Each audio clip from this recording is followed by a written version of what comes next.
어떤 사람은 그렇게 이야기합니다. 사람은 절대로 변하지 않는다. 또 어떤 사람은 그렇게 이야기합니다. 사람은 얼마든지 변할 수 있다.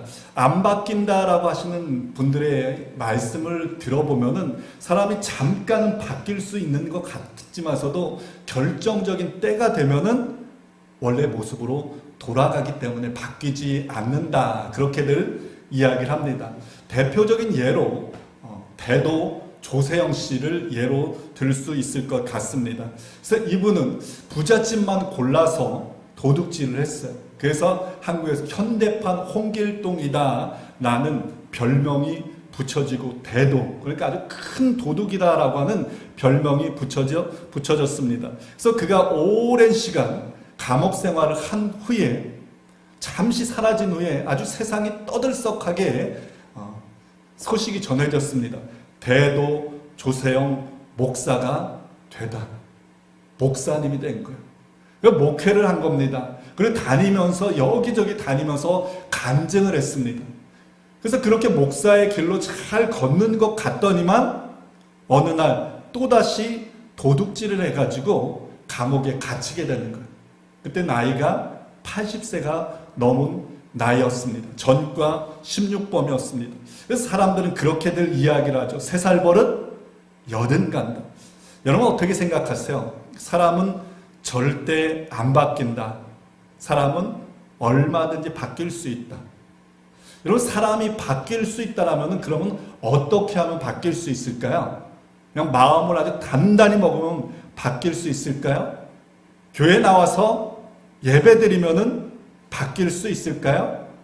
그렇다라고 하면은 여러분들 속에 머릿속에 생각하고 있는 알고 있는 그 집사님, 그 권사님은 아니 그렇게 오랫동안 신앙생활을 했는데 왜 바뀌지 않는 것일까요?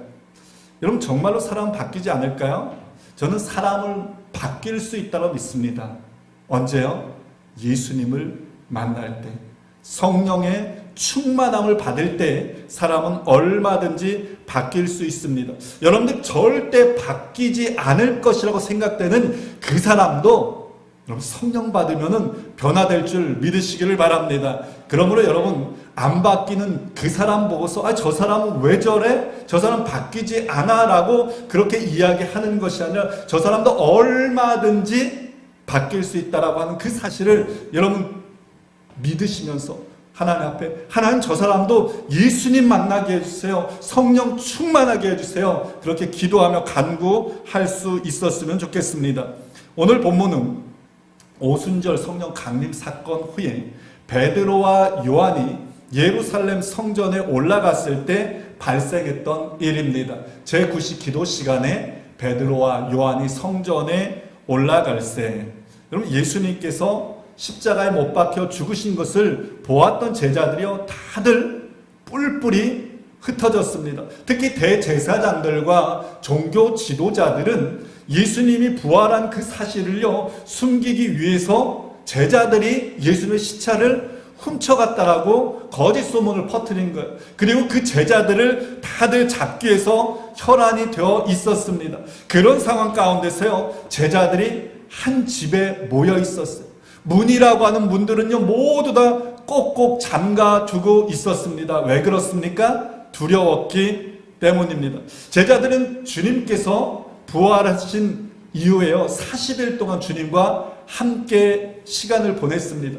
주님께서 승천하신 이후에 제자들이요 마가의 다락방에 모여서 기도했습니다. 근데 제자들의 그 마음 속에는요 여전히 두려움의 문제는 해결되지 않았습니다. 그래서 그들은 밖으로요 한 발자국도 나가지 못하고 있었습니다. 그랬던 그들이요 성령 받고는 변화되었습니다.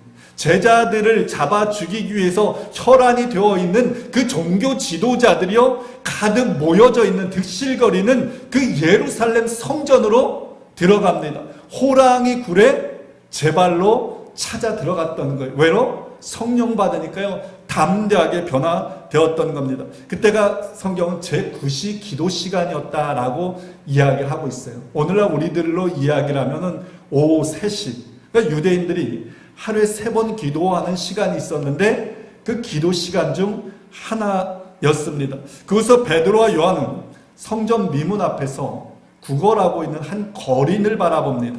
이 사람은 나면서부터 안진뱅이 되었고 40세가 되었다라고 이야기를 하고 있습니다. 여러분 한번 생각해 보세요. 나면서부터 안진뱅이 되었어요. 그게요 40년이 되었다는 말입니다. 어떤 말입니까? 완전히 아무런 소망도 없는 절망의 상태였다라고 하는 것을 이야기를 하고 있습니다. 베드로와 요한이 그 거린을 보고는요 이렇게 이야기를 합니다. 베드로가 요한과 더불어 주목하여 이르되 우리를 보라. 근데 여기서 주목하다라고 하는 이 단어가요 원어로 보면 아테니사스라고 하는 이 단어인데 영어로 보면은 look at입니다.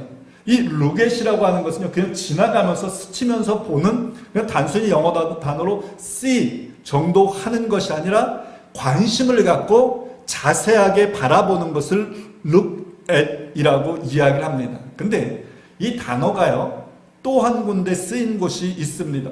주님께서 승천하실 때 하늘로 올라가시는 그 주님을 제자들이 쳐다보았다라고 이야기하고 있는데요. 여기서 쳐다보다라고 하는 이 단어가 원어로 look at입니다. 아테니사스입니다. 그러니까 지금 제자들이요 그 안진뱅이를 바라보았는데 어떻게 바라보았다라고 하는 말입니까? 하늘로 승천하시는 주님을 바라보는 것처럼 제자들은 한 영혼에 대해서요 깊은 애정과 사랑의 마음을 갖고서 바라보았다라고 하는 것을 의미하고 있는 겁니다. 사실 수많은 사람들이요 성전을 드나들었어요. 그 거린을 바라보았을 겁니다. 어떤 사람은요 무관심으로 바라보았을까? 어떤 사람은 불쌍한 눈으로 바라보았을 겁니다. 근데 베드로와 요한은요 다르게 바라보았다는 것. 깊은 관심과 애정의 눈빛으로 그를 바라보았던 겁니다. 오늘 말씀을 준비하면서 제가 깜짝 놀란 사실이 하나 있습니다. 제자들이 그 안진뱅이를 바라보았을 때요 그 자리에 멈추어 섰다라고 하는 사실입니다. 제자는 주님과 다니면서요 한 번도 걸음을 멈춘 적이 없었습니다. 오히려 주님께서 발걸음을 멈출 때마다요 제자들이 불평합니다.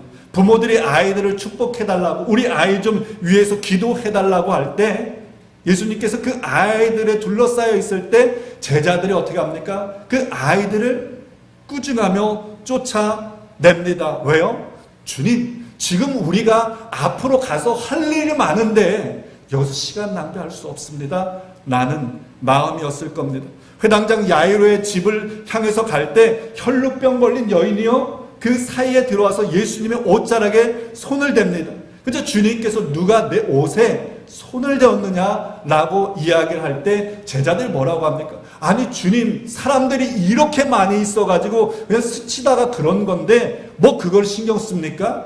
주님 그거 신경 쓰지 마시고 빨리 우리 가던 길이나 갑시다. 그렇게 주님을 재촉합니다.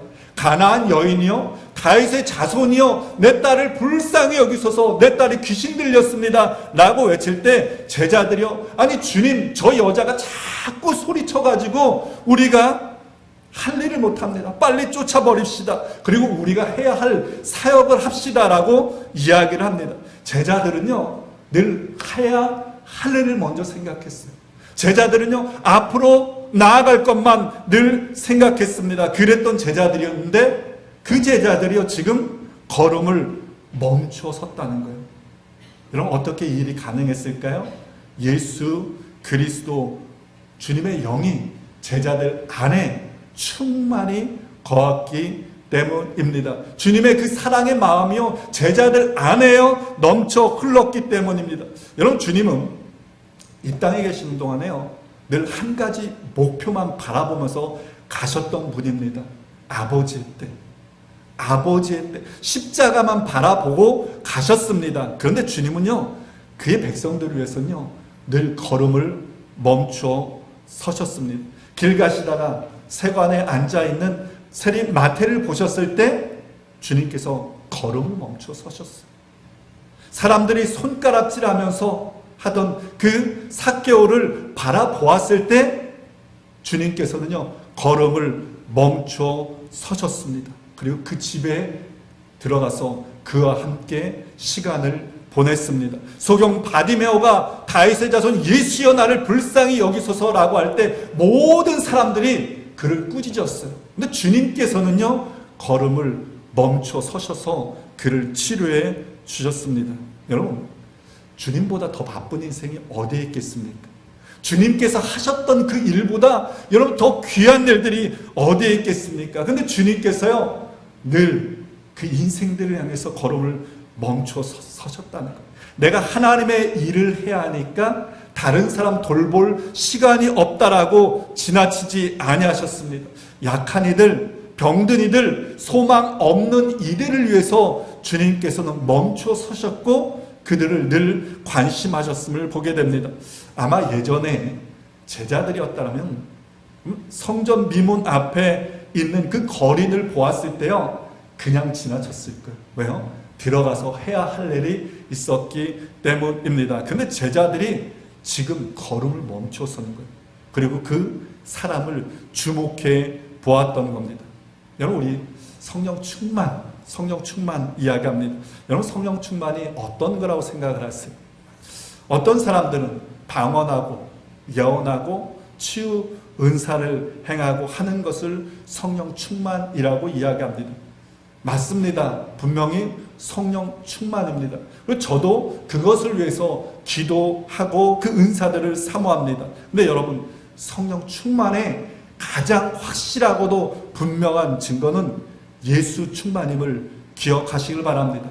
예수님의 영이 내 안에 내주하시면 내 안에서요, 예수님의 것이 흘러나와야 하는 거예요. 주님의 성품이 흘러나와야 합니다. 여러분, 그것이 바로 성령 충만입니다. 주님의 말과 주님의 행동이 흘러나와야 하는 거예요. 그게 바로 성령 충만입니다. 주님의 눈으로 다른 사람들을 바라보는 것, 주님의 마음으로 다른 사람을 품어줄 수 있는 것, 주님의 손과 발이 되어서 다른 이들을 위해서 나의 걸음을 멈추어 설 수 있다면 여러분, 그것이 성령 충만임을 기억하시길 바랍니다.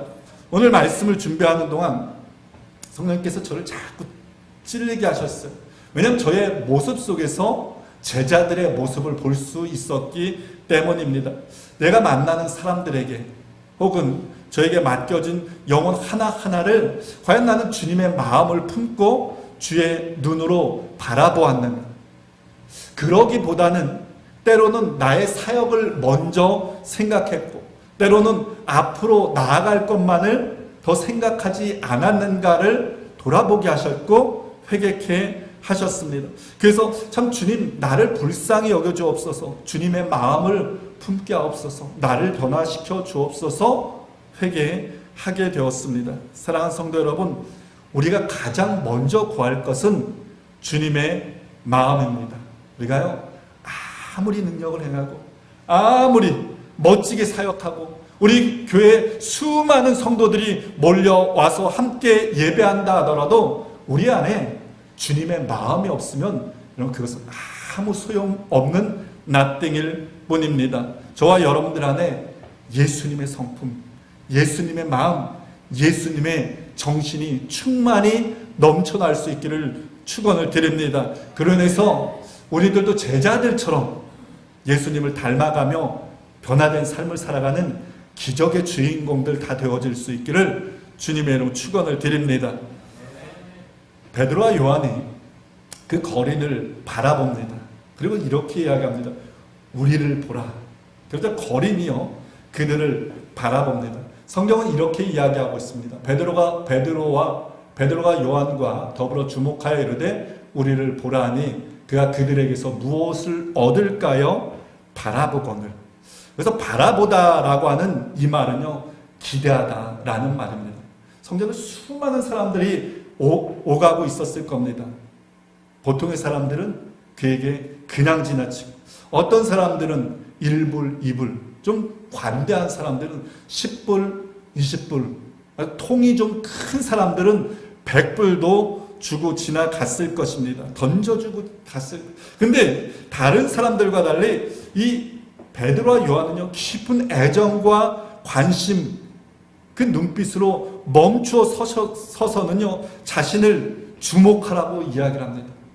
아마도 그런 눈빛으로 바라보았던 사람은 베드로와 요한이 처음이었을 것 같습니다. 이 거리는 큰 기대감을 갖고 바라보았을 것 같습니다. 아마 나에게 커다란 것을 주려고 하나보다. 어쩌면 나의 이 병을 치유해 줄 수 있을지도 모르겠다라고 하는 기대감을 가지고서 바라보았을 겁니다. 그때 베드로가 이렇게 이야기해요. 너무나도 우리 다 잘 알고 있는 베드로가 이르되 은과 금은 내게 없거니와 내게 있는 것으로 내게 주노니 나사렛 예수의 이름으로 일어나 걸어라. 여러분, 이 말을 들었을 때 안진뱅의 마음이 어떠했을까요? 한번 생각해 봤더니 아마 이곳에 있는 아이들이 흔히 그런 말 하죠. What the heck? 젠장, 제기랄. 아마 저는 그렇게 생각하지 않았을까 생각됩니다. 일어설 수만 있다면 그냥 벌떡 일어나가지고 멱살을 잡고 이 사람이 지금 누구를 가지고 노냐라고 이야기할 수 있었을 것 같습니다. 일어나지 못하는 자에게 일어나라고 이야기. 은과 금은 내게 없거냐. 그 은과 금을 기대하고 있는데 은과 금은 내게 없거냐. 이 말은 기대를 갖고 바라보고 있었던 그 안진뱅에게요, 아마 커다란 실망이 되었을 것 같습니다. 여러분, 사실 우리가 세상을 살아가면서요, 가장 말하고 싶지 않은 말 중 하나가 이 말 아닐까요? 나는 은과 금이 없다라고 하는 말이 아닐까 생각됩니다. 친구들과 함께 모여서 식사할 때, 동료들과 함께 회식할 때, 아니 형제 자매들이 함께 출가한 형제 자매들이 모여서 함께 식사할 때 누구나가 멋지게 신용카드 뽑아서 오늘 식사 내가 계산하겠습니다 라고 말하고 싶지 않은 사람, 여러분 어디에 있겠습니까? 누구나 어깨 펴고 당당하게 그렇게 말하고 싶은 거예요. 뒤에서 그거 못 내서 쭈뼛쭈뼛 하고 싶은 사람 세상에 어디 있겠습니까? 사람들은 있어야 할 것이 없으면은 움츠러드는 법입니다. 돈 없으면 움츠러들잖아요. 건강이 없으면요 움츠러들잖아요. 배우지 못하면 움츠러들잖아요. 근데 베드로는 나에게 은과 금 없다라고 당당하게 말하고 있는 겁니다. 어떻게 여러분 그렇게 말할 수 있었을까요? 그 이유는요, 그 은과 금과는 비교할 수 없는 훨씬 더 가치 있는 것을 소유하고 있었기 때문입니다. 여러분, 내가 가진 것이요 하나 없다 하더라도 내 안에 무엇인가 가득 차 있는 사람들은요 언제든지 당당합니다. 다른 사람들이 아주 정말 멋지고 크고 멋진 집에 산다 하더라도 그거 부러워하지 않는 거예요. 다른 사람들이 아무리 좋은 멋진 차 타고 다닌다 하더라도, 다른 사람들 아무리 성공했다 하더라도 여러분 그것을 부러워하지 않습니다. 당당합니다. 다른 사람들의 말에 상처받지 않습니다. 부끄러워하지 않는 법입니다. 베드로는 은과 금과는 비교할 수조차 없는 더 소중한 것을 가졌기 때문에 그는 당당하게 그렇게 이야기할 수 있었습니다.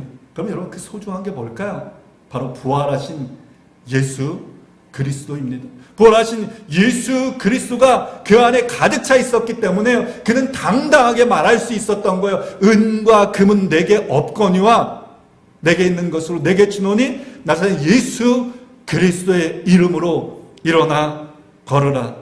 이런 나면서 안진뱅이 된 거린이 베드로에게 무엇을 기대하면서 그를 바라보았던 것과 마찬가지로 오늘날 세상도 교회를 향해서 무엇인가를 기대하며 교회에 찾아옵니다. 근데 세상이 교회에 기대하는 것을 자세히 살펴보면요, 거린이 기대했던 것과 별반 다르지 않는 것 같습니다. 부자 되는 것, 병 낫는 것, 자녀 좋은 대학 가는 것, 직장에서 승진하는 것, 사업에 성공하는 것. 여러분 이런 이유 때문에요 교회 나오는 사람들이 많이 있더라고요. 근데 그들이 실망하고 교회를 떠나갑니다. 왜 그들이 실망하고 교회를 떠나갈까요? 교회가 그들이 원하는 그것을 주지 못해서일까요?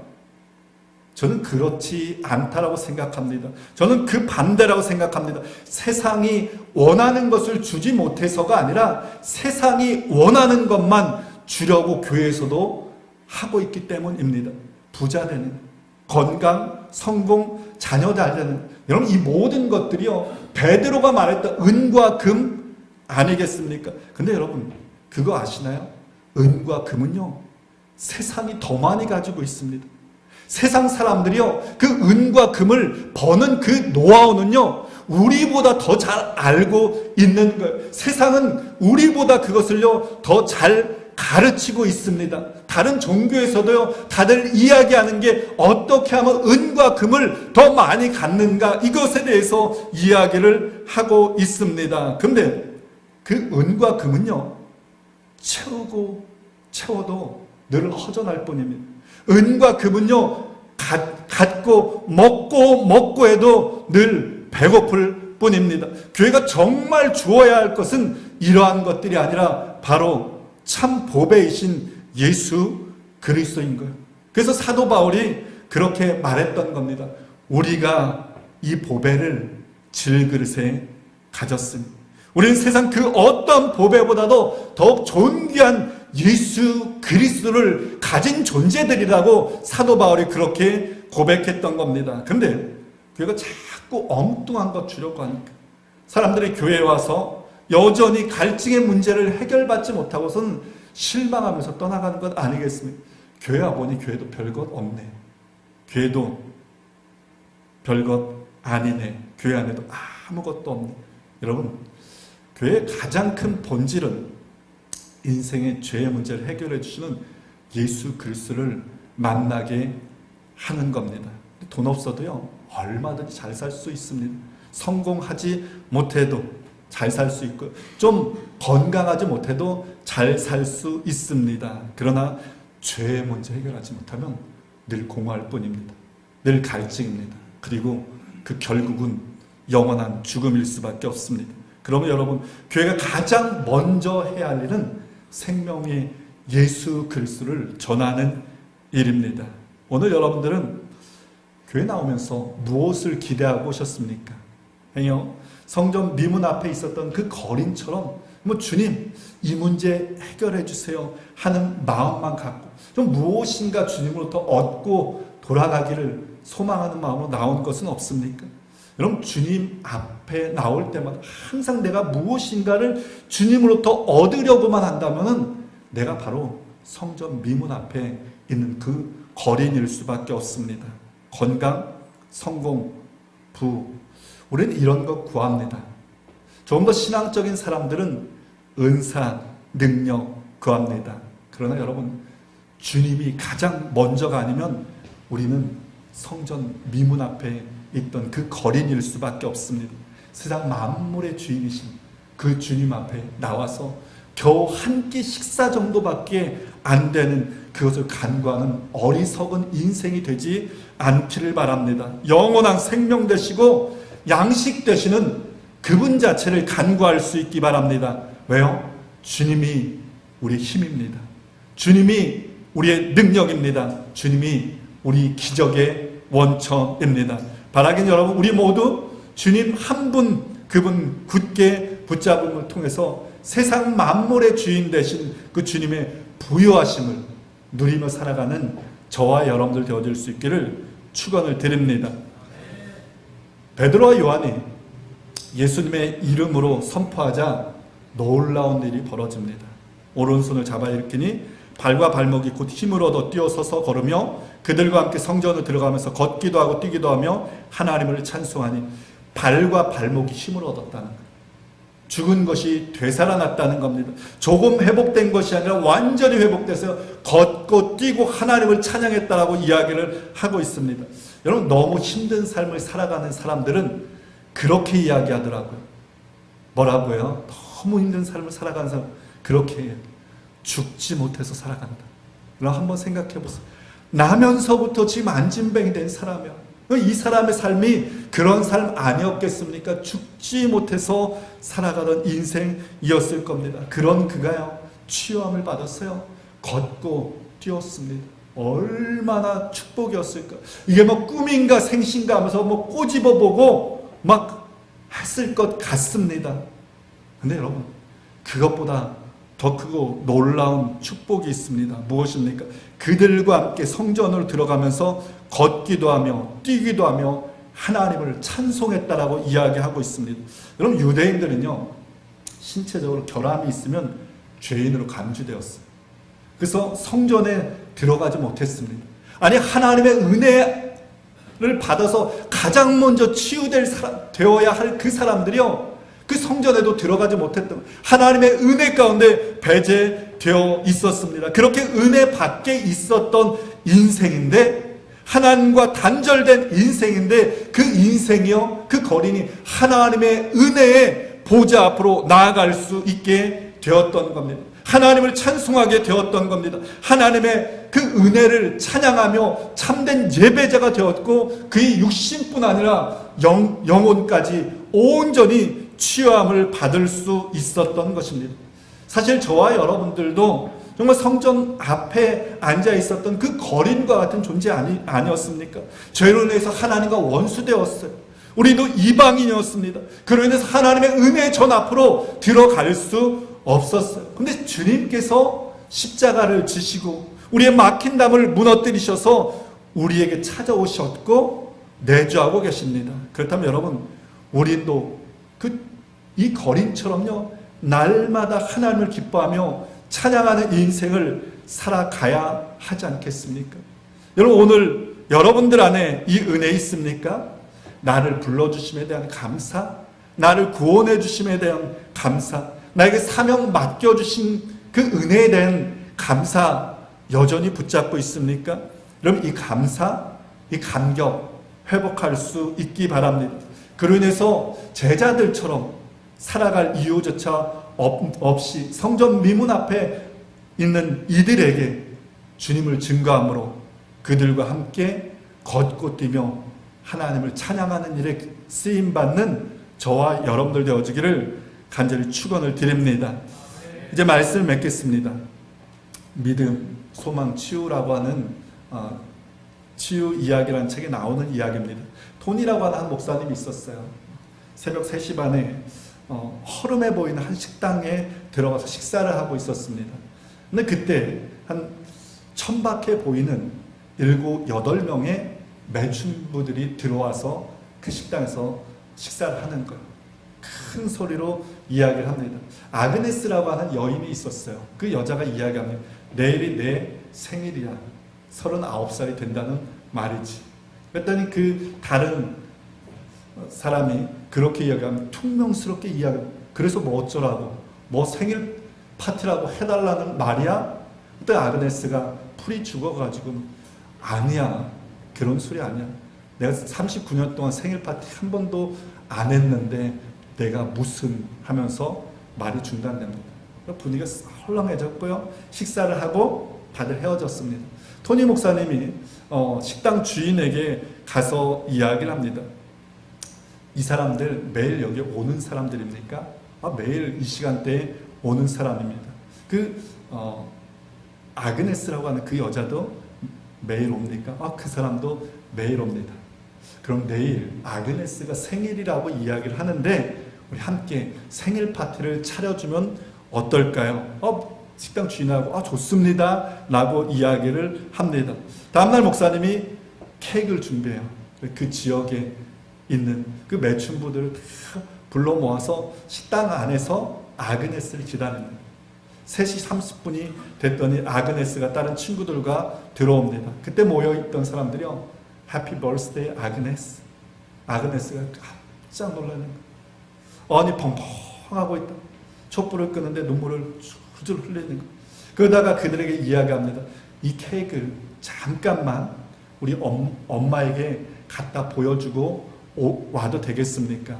왜냐하면 내가 39년 동안 케이크를 한 번도 받지 못했거든요. 엄마에게 케이크를 보러 주러 아그네스에 갔습니다. 목사님이 그 사람들, 모여있는 사람들에게 이야기를 하는 거예요. 우리 아그네스를 위해서 한번 기도합시다. 목사님은 아그네스를 위해서, 특별히 그녀의 구원을 위해서 기도합니다. 기도가 끝나자 식당 주인 해리라고 하는 식당 주인이 이렇게 질문합니다. 목사님, 어느 교회 목사님이세요?